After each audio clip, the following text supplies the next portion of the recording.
We could probably just keep this going. Who in the participants just want to keep on talking about this? I've been playing with that idea.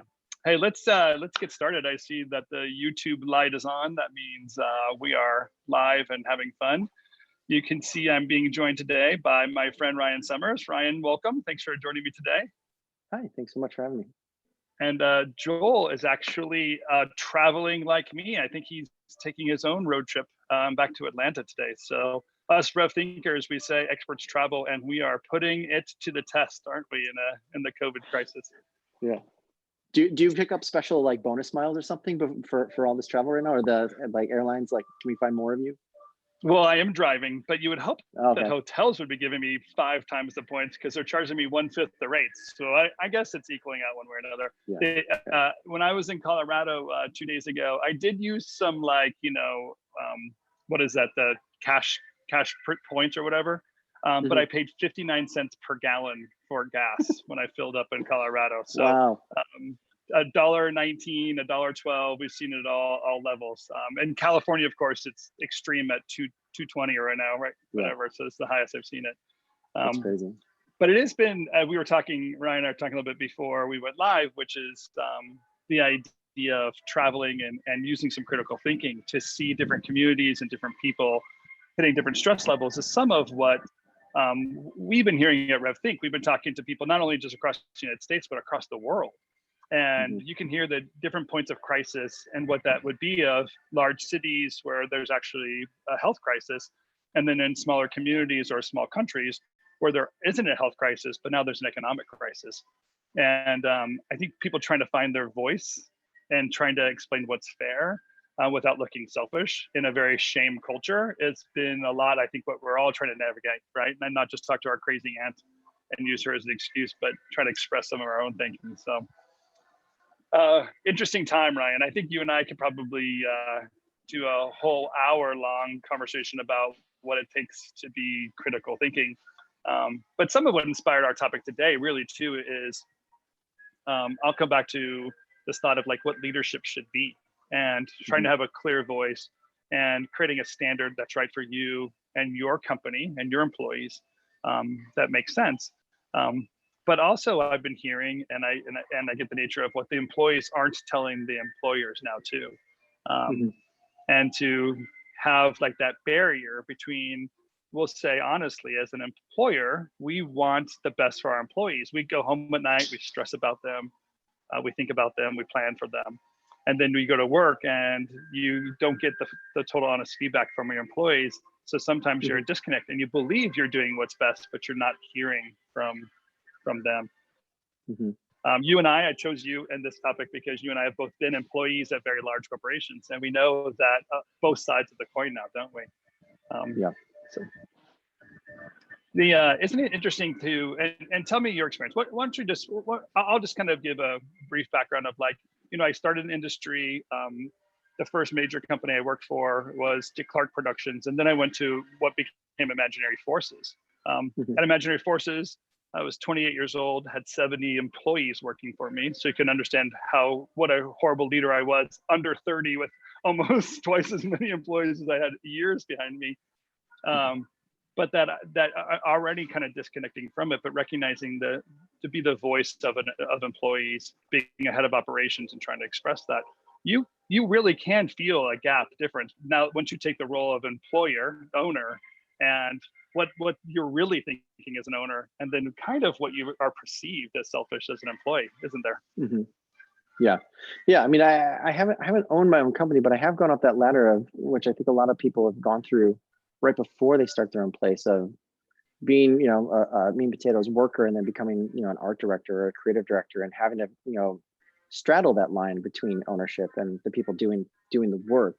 And it is, I think it goes both ways. It's easy to forget it once you become an owner, but you're always working that seesaw of ego and humility, right? Like to be able to be a successful person in this kind of creatively run industry, you have to have a huge ego. You just have to, right? To be on that line to be able to do it. But then at the same time, you have to figure out where and when to express, not just be humble, but express the humility down to people as well. And I hate even saying up and down. I think that's part of the problem. But outwardly, right? Like in some ways you do have to be the center of the universe. But I think that gets forgotten a lot of times. I've seen a lot of chest thumping, and I've seen a lot of credit taking, and I haven't seen as equally people realizing that the value in winning, everyone winning together is better than you having your own legacy win or your own individual win. And I feel like you have that as an artist or someone working in a design studio, because you have to by nature be humble, because you're in a continuum. But that's one of the biggest things I've always searched for, was finding a company or a studio where the humility from the leader or the humbleness was as important as the kind of ego / what we call leadership. Yeah, so let's stir this up a little bit, because I agree with you. And there's a need for humility, basically not taking all the credit, recognizing that other people are doing the work, especially in the creative field, giving the praise where it belongs, not stealing all the trophies for yourself. But there is something that says that culture of that company, or the formula of that culture, actually comes from that individual. So Right. who starts the business, that ego is also very important to having that company thrive. And if you imagine having a soft owner with a soft voice and a soft position with soft work, and then you want to go have a winning team, you actually are missing some of that ego, and you're missing some of that magic formula. So I like the idea of balance, but also often it means clash, I think, too. Yeah, I mean, isn't that an interesting thing to say, that humility equals soft to some people, right? That there's that sense of, because I think, you go back to the kind of cliches all the time when you talk about this, but would you rather be kind of loved and not as successful, or feared and wildly successful? I hate the fact that that's the spectrum, right? Especially in a world that, advertising's changing so dramatically. Our audiences' expectations are changing so dramatically. I think those are really outmoded ways of thinking going forward. But I do hear you. Like there is that certain amount of, like, when you start a company, you need to be different. What's the easiest way to be different? Not by apologizing, not by saying, oh, I'm in, all inclusive, everyone's equal, right? Like that doesn't necessarily, excite, client base. But I don't know, man. I feel like there's a difference between leadership outwardly and leadership internally that I think gets lost a lot of times. Yeah, and there's this idea that strength is the opposite of weakness, when actually you can, though the people that put themselves aside or build up others actually might have more strength and aren't afraid of the perception of being weak or whatever that is. And you're right, it isn't, there's the reality that there are things that are soft. Let's not take that away. Like people that aren't leading, that aren't strong, aren't making a strong positioning, that will have an effect on the business. It's easy to say that a lot of the stuff we do to put ourselves out there come from ego or come from selfishness, but in reality, some of that is the need of the market. And a humble person can still do the work of in being strong in a marketplace, and strong in a position, and strong in a need, and not wipe away all the hard work other people are doing for them. Yeah, I mean, whenever we do these talks, I like to try to get it to something tactile and real and less theoretical, because we can talk around it. But I think I had a great example of, the last company I worked at. There was some leadership that was wildly successful in the 90s by being essentially like a bull in a china shop, right? Like they made their name by being the person who would interrupt, and the person who would say you're wrong, and the reason you came to me is because you're wrong and I'm right, so just listen to me, right? And I know that was wildly successful, a different generation, to a different audience of client. But I've been in the same room with those same people attempting those same tactics, like a 55-year-old white guy walking to a room that looks wildly different, with a different audience, with different expectations. And it was disastrous seeing that mentality and that, whatever you want to call it, strategy or tactic, to say, oh yeah, you know what you're doing? That's wrong. Let me show you what I would do. And I just saw the whole room completely shut down. Like you could literally feel, one of the best things you can do, before you own your own company, is to kind of be in view of people bombing on stage, right? Like almost like being a stand-up comedian, right? Like stand-up comedians only get better by bombing, but it's kind of nice to be bombing by proxy. to be able to watch someone with ego and walk in and see where it fails. And it was a really interesting lesson to learn. I saw it happen 3 or 4 times and see someone strike out with something that was basically a shtick at that point. It was basically a superpower that Yeah. now was a crutch.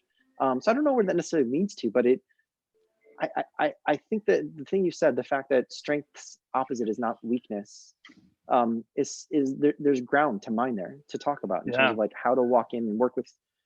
You know what I think even said, it's like the idea of just saying that you're working with people versus working for people, is something that you can say a lot more now that maybe 10 years ago, 15 years ago, you, in our position as studio owners or creative directors, you never really could before.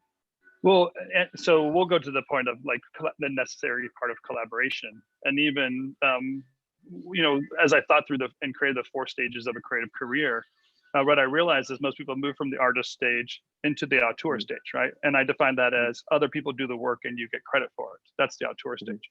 At some point you mature, hopefully mature from that point into realizing it's about other people. So the curator stage, that stage for me is almost like a gallery owner that promotes the artists. And by promoting artists, they also promote themselves. But it has to come from a point of strength to know what it means to promote others, to build them up, to have more to give to them than they can receive. So you have to have a greater abundance. Otherwise, when you run out, you are powerless. But if you have more and more and more to give, and you have to be able to contribute something bigger. When it comes to employees, I feel like people have missteps. And when they have a misstep, they believe that all of it's gone. And I'll give an example of a conversation I just had this morning with somebody who said that they gave bonuses at the end of the year and they thought it was a bomb. And it's because they basically handwrote notes and said thank you and gave them bonuses. And out of the 40 people, 2 people said thank you. And her perception was like, this isn't feel right. I'm off from what I would thought the perception was, because I just gave you a thank you and to be acknowledged for that. From the employee, I trying to explain to her from an employee's point of view, some employees feel like that it's earned. Hey, that bonus is earned. It's what of course you're giving me a bonus. I worked hard for you. So there's a disconnect there. But there really is something from the employee part of you, right? So when an employee gets a bonus, what's really happening to them is probably different than what the employer feels like as they write out those notes. Because I'll just say, like, honestly, I just think it's innocent to say like, oh, that's cool, bonuses.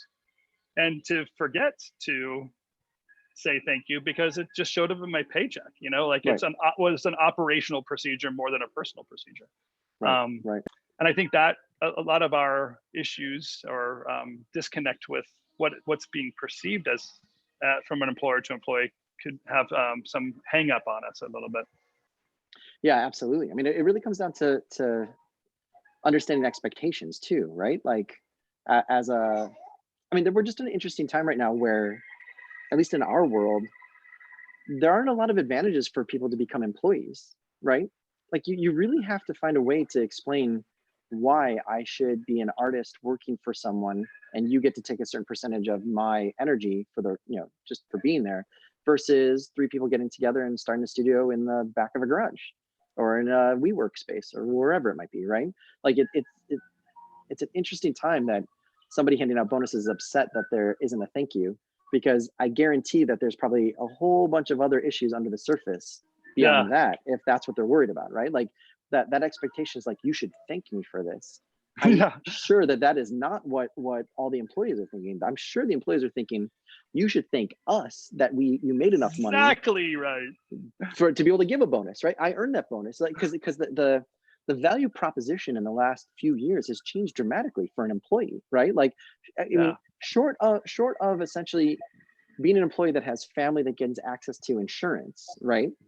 There aren't a ton of advantages. And you see this even like in the VFX industry too. Like there's a massive brain drain from people in the VFX industry because the equation doesn't make sense. The value proposition for me to be an employee, being told what to do, not being able to exercise my own vision, having a career track that's kind of ordained to me, having to navigate politics, you know, not being able to control my hours or the amount of time I spend, you know, like, is all of that really worth it just to have access to healthcare? Right. I mean, I hate to bring it down to brass tacks, but sometimes, like, you know, as somebody who's considered starting, you know, my own shop or studio multiple times and talking to a lot of people who have, that is a really interesting hurdle to overcome. Like, what is it that you're offering? The mentality shouldn't be, why don't they thank me? The mentality should be like, what else should I be doing for them to not consider leaving? It's a weird Well, power struggle, right? and I'm sure some people wouldn't like this advice, but in this one, I almost advise like don't give the bonuses. Or I'll say Yeah, in some situations, I can't remember this specific one, but in some situations, I say like don't give the bonuses. They're not even felt. Your right. perceived understanding of what you're saying, and then what's actually happening. People aren't feeling the bonus as anything extra. They honestly just Isn't want that their paycheck and maybe some praise and their right? credit somewhere, but an extra paycheck, Isn't that an I don't know. interesting thing though? Because from the opposite point of view, and I have this, I talk about this all the time when I talk to people considering like, going to a new studio or going to a company, and they talk about, what should I be negotiating? And so many times I say like your actual salary is important, but it's a fraction of the things you should be negotiating for. It's not the sum total of your compensation. Isn't it interesting that we're basically saying the same thing the other direction from a studio owner, that your offer to your employees who are vital to you being able to continue going, so much of it is not really just the base salary that they're offered. Yeah, There's so many what's other it, considerations. and some of even the I'll go back to the 4 stages I talk about. I want people to understand that, because if the person, their employee, is that artist person, what they're looking for is an advance or a maturity of their career, right? Yes. And Yeah. our current economy allows people to bounce around very easily, and it almost requires them to bounce around to grow and change positions. A good friend of mine just left a very good position to become a greater position outside the company Right. because that was the opportunity. And Hmm. if you're only functioning as an employee, if your whole career is going to be a function as an employee, which I think could be a mistake for a large group of people, then they're really stuck with whatever someone else gives them. Right. And if all I can work with in my career is what someone else gives me, I'm going to fight harder for certain Hmm. things because I'm never going to ask for achieve something more. Right. What I would like to do is have business owners recognize that some people might not be ready to, might not understand, or might not be willing to take on responsibility for their own career. Hmm. And I think our challenge as employers then is, how much should I be responsible? And I might Right. be come across as a total jerk not caring about that because it is your responsibility, not mine. Is what Hmm. some people might think. Um, but how do we kind of deal with that, knowing that maybe it's overall care or overall concern Yeah. is where we're going to win retention and overall like employee, I don't know, love. Yeah. Yeah. Or like, trying to think of the right word for it. Just like an affiliation to the place that you're working for, right? Like we talk about it all the time. Motion design, it's not a commodity, but there's not much magic behind it, right? Like everybody knows the machines, the software, the tactics, the tools. Really, the only thing that's magic are the people you have, right? Maybe the location if you own it. That's the other little bit of magic for you as an owner. But I wanted to go back to something like that you were talking about before, where Sure. it's interesting that we sell ourselves as storytellers to our clients, but we aren't telling a story to our employers or to our employees, right? Right. Wouldn't there be isn't there a little, just like a minor wrinkle that you could change tactically with what you talked about, where instead of selling everybody at the end of the year that you may or may not get a bonus, why not take all of those funds and make it incentive based and have it be a surprise based on people's actual actions they do over the course of the year? Like at the beginning of the year, set aside a fund instead of selling it all at the end of the year. Here's $20,000 for my employees, and they're all going to get it at a lump sum at the same time and compare checks. But instead, when somebody does something amazing, there's an incentive bonus that's attached to that. And you don't know what it is, but you know it's out there. Isn't that a more interesting way to tell the story of you're vital and you're important and I want to reward that, Yeah. versus just the tried and true, here's a turkey at Thanksgiving and here's a check that you're disappointed in at the end of the year, maybe. Let's turn this to a practical example. I have a client that we used to annually go on a big trip together. We'd take all the employees and we'd go somewhere, just go on vacation, skiing or to a beach or whatever. It's a kind of a good, big idea. And the thought was, if we spent some condensed time together, somewhere where we can like let it all aside, we would retain employees. And actually the retention didn't work. People Mm-hmm. loved the trip and they loved the salary, but they honestly just bounced around the same as they would before. Right. It wasn't until that group started investing in their employees by doing this. And this is, I love this idea. You basically say to somebody, hey, I'll send you to school, or I'll send you a class, or I'll send you to Yeah. a seminar so you can learn this skill. If you learn that skill, now you're a more advanced employee, and I'll give give you a raise. So I'll Right. invest in your advancement, and then when you're advanced, I'll actually give you more money at that point. That created more retention, and to think through the employee's advance. Hey, you're a junior artist. How do I get you to be a senior artist? And not just steal all my senior artists' time and make it harder for us to work. Where can I send you? Can I send you to School of Motion? Learn from Ryan, and if you pass this class and come back, I'll give you a $5,000 raise. That's really kind of a return on investment, and kind of grows, helps someone grow. And it's an agreement, right? Like it's not a one-sided, if maybe this will happen, and there's a opaque mystery to how you actually advance, and then you get people murmuring, and you get people comparing, and you get people looking and sniffing around other places. Like all the rules are different now. Like it used to always be that like the hardest thing to do would be having a job and considering leaving it when you have it. You'd wait till you get fired to consider going to another place, right? And then it's that mad dash. But it's so easy now to either do that, under the cover of darkness, or start your own thing, or go freelance. That rule doesn't apply anymore. But I mean, transparency just seems like it makes more sense for everyone. It's like, look, if I know that you want to do this, why don't I make a plan and a way to test that? You know what the time frame is. I know what it's going to be to me as a hit financially, but what the reward could be, because it's quantifiable. I love that. I think that's a great way to kind of consider. And I will qualify what you're saying a little bit as like perceived transparency. You can't have complete transparency. Absolutely. That's foolish. And you want to make sure, and I'll go back to, even in some cases, I'll say in most cases, people believe that people want leadership. They're desiring it from you. So if you're not stepping up and guiding and leading them, they're not getting something they want, even if they don't ask. So this idea of transparency actually drops a curtain that they don't want you to drop sometimes. Right. So you have to be very smart about that. We're not saying to put a burn rate clock right next to the door when you walk in, right? Like there's 80% of the people in motion design wouldn't be able to show up to work if they knew what they were actually having to hit every single day. It's not Glengarry Glen Ross. Yeah, right. But yeah, I think, I mean, everything within it's like reasonable mentions. But yeah, I think just in terms of like what you said though, like being able to be a partner in someone's career and help them figure it out and let them know that it's possible versus keeping them guessing, like short of money, that has to be the thing that gets most people thinking like, you know what, I'm tired of doing type slams, and this place next door isn't going to have me do that. They want me to do style frames or whatever it might be. Knowing what the opportunity is and knowing how to achieve it, that seems like a good level of transparency. Hey, let me just remind the people that are listening. I know that many of your business owners, I'd love to hear some examples or issues that you've had with employees and where the disconnects can be, or things that you've done that would help people. We'd love to kind of read those off for folks here, because I do think there's some winning ideas out there, and it's always good to encourage each other that way. Ryan, going back to the last thing you said, this the ability to invest in an employee can take on many steps as well. This sounds kind of weird, but I know that I've had to coach some people into letting employees go in order to help them advance their career. Yeah. And it's like they've hit a dead end here. And to be honest with somebody that way, it feels counterintuitive that you care for somebody so much you're willing to let them go. But I think there's a necessity to that.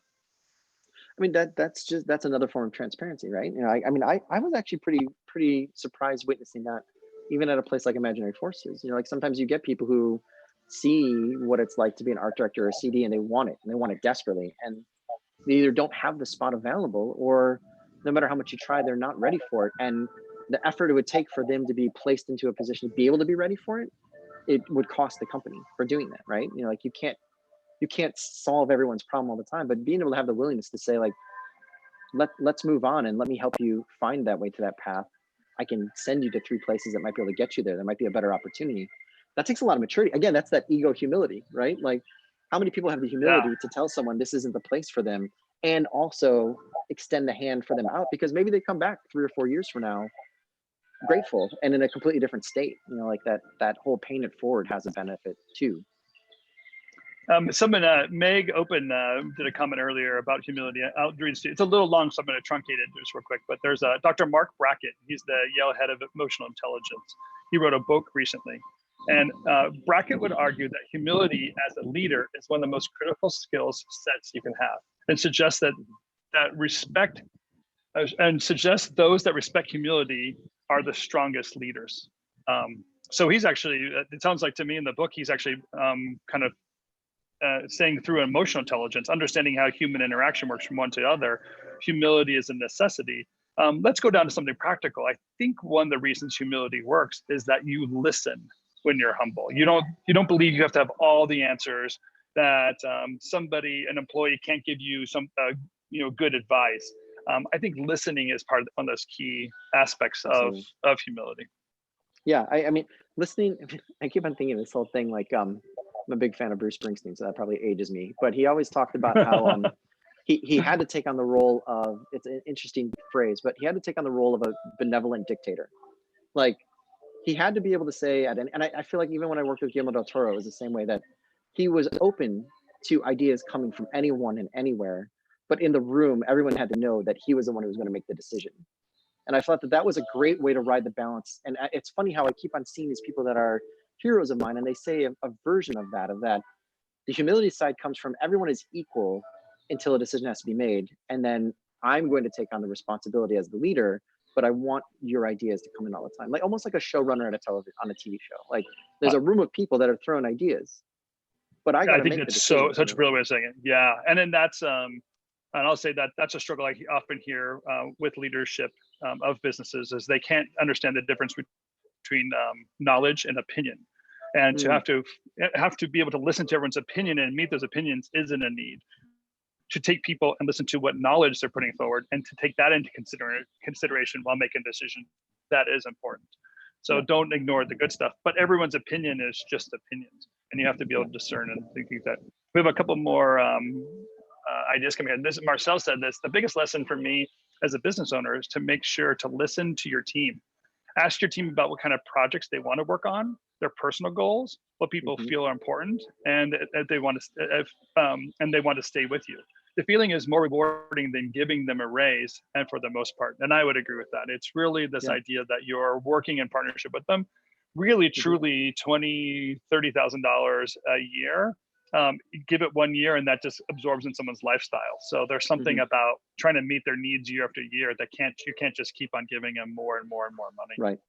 So Tim, how would you tactically approach it? I think in a previous call, I talked about the whole idea of, and I think you were joking about how this is your initiative, but like when I was Imagining Forces, we had a board, like a matrix, literally, of all the studios and the films they're making and the categories and quadrants that they were trying to achieve, right? With that, it's a horror film for teenagers. It's a 4-quadrant family film for everyone.